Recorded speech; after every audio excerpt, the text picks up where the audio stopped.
I would like to take this time to also thank Rob Simmons. He is the investigator supervisor with the Florida Department of Health, and also with him is Eliana Swanson with the Department of Health. She is the investigation manager. On July 19th, 2017, the Sarasota Police Department Narcotics Unit and our Street Crimes Unit executed a search warrant at 1819 Main Street, Suites 401 and 402. Suite 401 is the Diagnostic Center for Disease, and Suite 402 is the High-Intensity Focused Ultrasound Centers of America. Both of those offices belong to Dr. Ronald E. Wheeler, and here's a picture. This investigation began into Wheeler's practice after the Department of Health received an anonymous complaint that he was practicing medicine and seeing patients after his medical license was revoked by the state of Florida on April 20th of 2017. An undercover operation was conducted by the Sarasota Police Department, and we developed probable cause to get a search warrant for the offices and an arrest for Dr. Wheeler. He was arrested at his office on July 20th, 2017, and charged with unlicensed practice of a healthcare profession. As a result of the search warrant, detectives seized a substantial amount of patient records. They are now being kept in a secure location. This investigation is going to be ongoing, and additional charges are expected. If you are a patient of Dr. Wheeler's and you need copies of your medical records, please contact Detective Doug Vollmer at 941-954-7080. Also, if you believe you are a patient of Dr. Wheeler and you had seen him after April 20th, 2017, please also call Detective Vollmer at that number I provided. I'm very proud of all the hard work that these investigators put into this case and our partnership with the Department of Health. It has been our utmost importance for patient safety. I'm now going to turn this over to Investigator Harrell for any specific questions that you may have. Thank you. Thank you, Catherine. You're welcome. Good morning. Do we have any questions specific to the investigation that you might have? Can you talk about why his license was revoked in the first place? Just to be clear, and I will touch on that, but to be clear on that, the Sarasota Police Department had no involvement in the actual revocation of his license. You're going to be provided a link to the Department of Health website that will give you all of the complaints against him in detail. I guess I could tell you that basically he was considered to be below the standard of medical practice in the state of Florida by the Board of Medicine, and they chose to revoke his license based on those complaints April 20th of this year. When you say below, can you give us any example of what led to the arrest as well? Well, again, that's going to be detailed in the complaints, and they are available to the public at this point, and you can read them in detail, everything he did to each of the 4 complainants that brought this action. But a quick, I guess, thing I can tell you is that he was specifying prostate cancer treatments. The standard of practice in the state of Florida is that cannot be diagnosed without a tissue biopsy. He was diagnosing patients as having prostate cancer without any type of biopsy being done. He was going strictly off of MRI films. And how was he treating them, and what was he charging? We don't know the specifics of all of that, but we do know that one of the procedures he was offering was what the captain alluded to, the HIFU treatment, which is high-intensity focused ultrasound waves, and he was charging around $45,600 per treatment for that. How was he able to get away with this with his license being revoked in April? That's 3 months before this whole operation happened. Well, we were not aware that his license were revoked until the Department of Health came to us with their complaint. They knew that he was revoked, and they knew that he was served with the actual revocation paper, so there was no question that he knew he was revoked. What happened was they received an anonymous complaint that he was still seeing some of his patients post-revocation. So that prompted their investigation, which prompted them to contact us for assistance. And at what risk does he put patients when he's operating without a license? Well, that could vary. I mean, this procedure that he offered, the HIFU procedure, was done as an office-based surgical procedure, and it required anesthesia.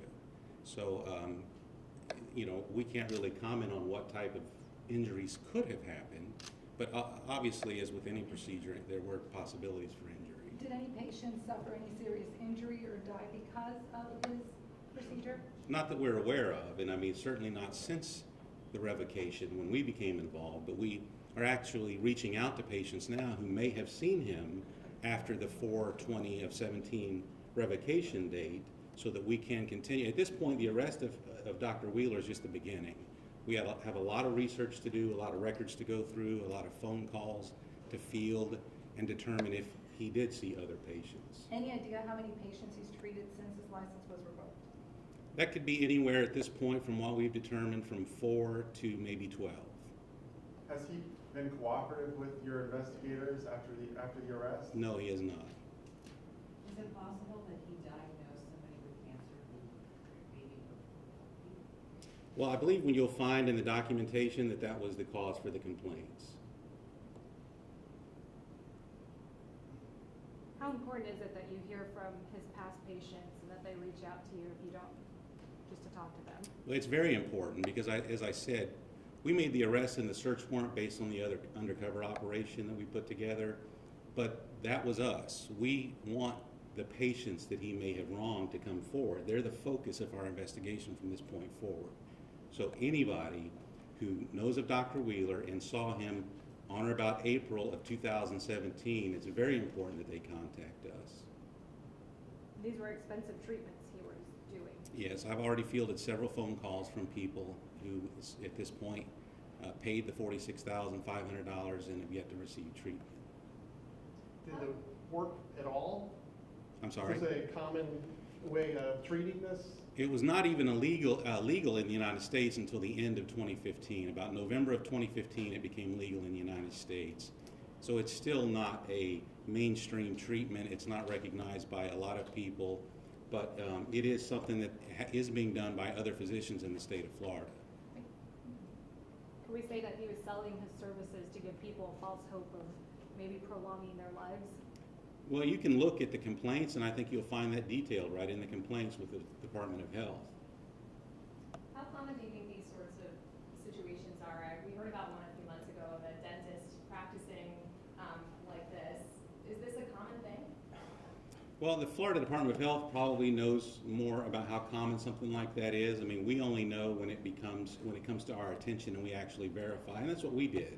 When it came to our attention, we verified who Dr. Wheeler was, verified that he did have a practice here in the city of Sarasota, and then we basically began our research to find out who he was and what he was doing. And we read the online public complaints to see what the focus of the problem was, and that's how we established our undercover operation to go in and see if we could in fact verify this. How much does the onus fall on the patient to make sure that a doctor is licensed? Is there a precaution that they should be taking before they go see someone? Well, I mean, that obviously is an individual right and concern. I mean, I think if you polled anybody in your viewership, you'd find out that probably the majority of people don't do that. But I think in law enforcement, we should stress that that's available online and to the public. You can check your physician or a nurse or any licensed professional in the state of Florida. You can check within 5 minutes on the internet to find out if in fact they are licensed and if they have any discipline history. Can you talk about the video, the search warrant, and what it uncovered? Well, what we were looking for in the search warrant was patient records, basically. We knew that we needed to focus on the revocation date forward. That is what our concern was, because his license were not suspended. They were not encumbered in any way prior to April 17th. So had you looked online, you would have found that they were free and clear, and he was able to practice. And in fact, he was. So we wanted to make sure if there were records in there indicating somebody had been treated by him in any way after the April 17th date, that we could recover those records.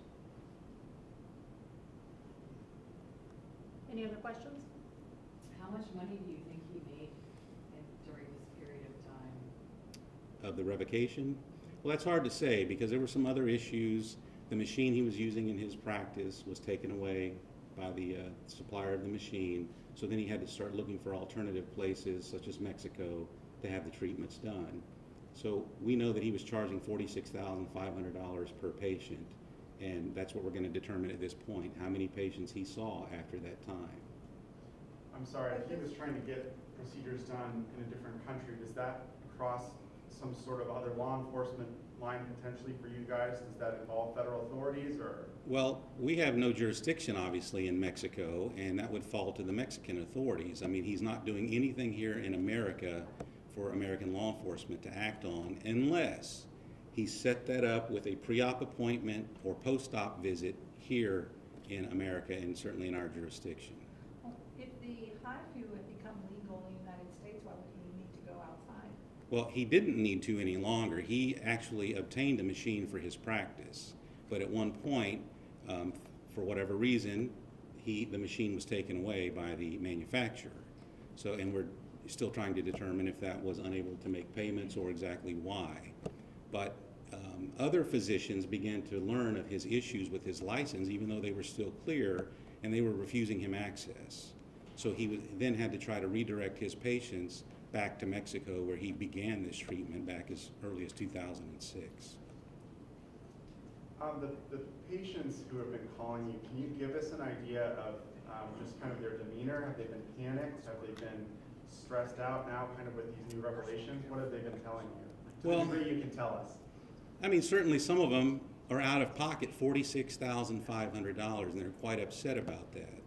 So they're more upset about the fact that they did not go the extra mile to verify that this was the right thing to do, and that's understandable.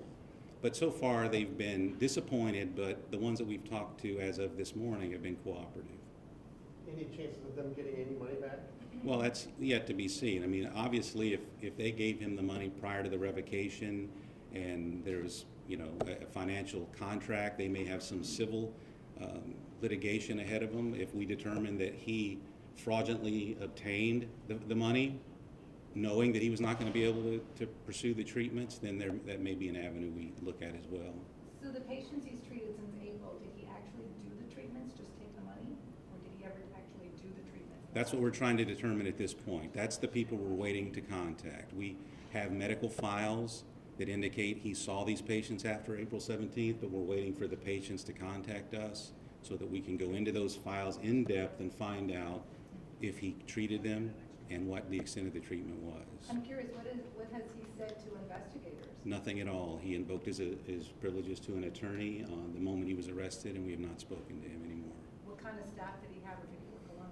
He had a staff at one point, but he slowly began to let them go, and I can only surmise that was because his business started to decline once physicians and surgical centers in the area knew what kind of trouble he was facing. So he began to let his staff go, and probably May of this year was the last staff member to go. How many of these patients were from out of our area? The majority of them were. He got most of his patients from the internet.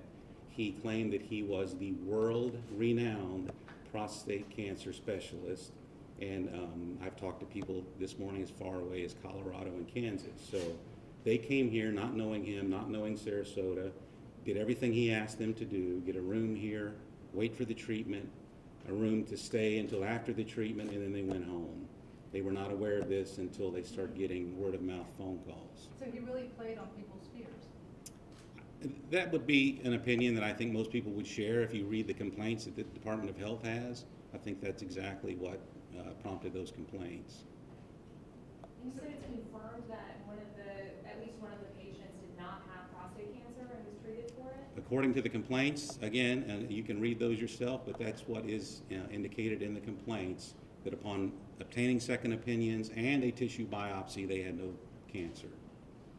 So in looking at the patients that he was treating and in the type of disease that they thought they had, what did he do? I mean, in a way, how did he lure these people in? What did he play off of to be able to get them to turn over so much money? Well, I think, again, reading the complaints, you will see that he told these people that he diagnosed them with a very aggressive form of prostate cancer, and that the most successful, possibly the only successful way, was this HIFU treatment. And he continued to bring them into his office for follow-up appointments where he continued to tell them this was probably their only option. So we know of the 4 complaints that were made to the Department of Health, they went out and got second opinions. We don't know how many people at this point did not go for second opinions, but we will learn that soon. Was he the only person in the office at the time of the arrest? Yes, he was. And was that relatively smooth? I guess he didn't say anything, but they were able to detain him pretty, Yeah. without any. We became aware that he entered his building and was going up to his office, and we responded within a minute and a half. So basically, the officers caught him just inside the door, actually picking up a copy of the search warrant that was left behind, trying to find out what had happened while he was gone, and that's when they walked in and took him into custody. When was SPD first contacted by DOH?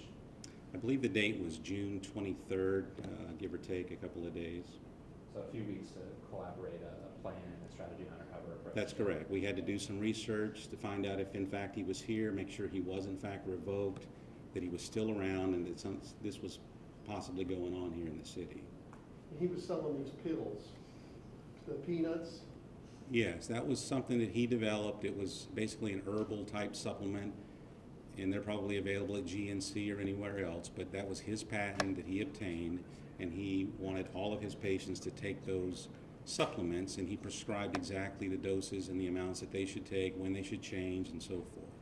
Was there any danger to the people that have taken them? Should they stop taking them? I mean, Well, we don't know. I mean, from what we read online, it's an herbal supplement that was approved.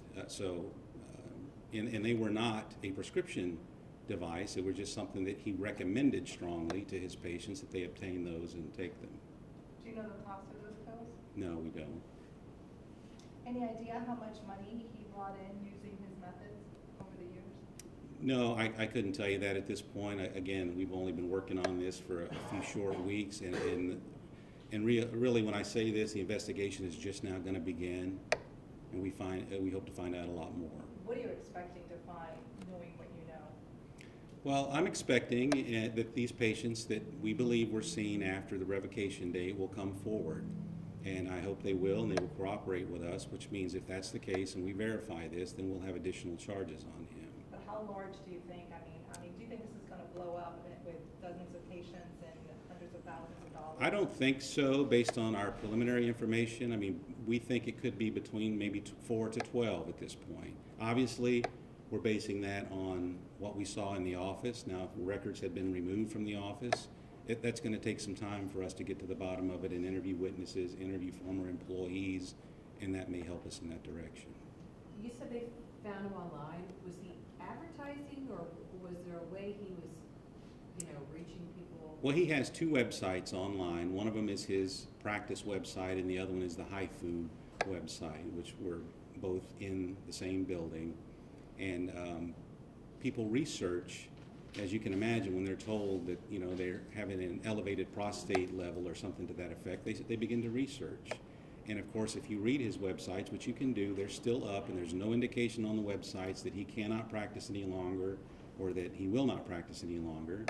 You can see how he is trying to entice patients to come to him, making them think that he is the world-renowned expert in this illness. What's the message, what's the word of warning to anyone out there when they're looking for medical treatment or? Well, I think it's simple. I mean, we always get references when we look for a contractor to redo our kitchens, and we look for references when we buy automobiles. I think it is certainly important that if you're going to see a physician, that you constantly check the state of Florida's Department of Health website and make sure they're still a licensed physician, and if they have disciplinary action on them, it will tell you that as well. That will be on that website. This might be sort of an obvious question, but what measures does law enforcement have to ensure that he doesn't start practicing again, either here or elsewhere? Well, obviously, things like this is going to help. I mean, we have posted signs at his office. We have notified former employees that we would like to speak to them. We are notifying patients as we learn of them, and we hope with your help and your partnership this will get out in the community and people will at least begin to check and see, but not if it's not him, at least any other physician that they will check on before they go to them. If that's the case and people begin to check and verify that their physicians are licensed, we wouldn't run into this problem. So if community education is a big factor in making sure people don't get taken by physicians like this. Any other questions? Can we speak with someone with the health department, with Board of Health? I don't believe they'll be speaking. I'm going to direct you guys to their PIO up in Tallahassee, so. Is that it? Thank you. Thank you for coming. Thank you.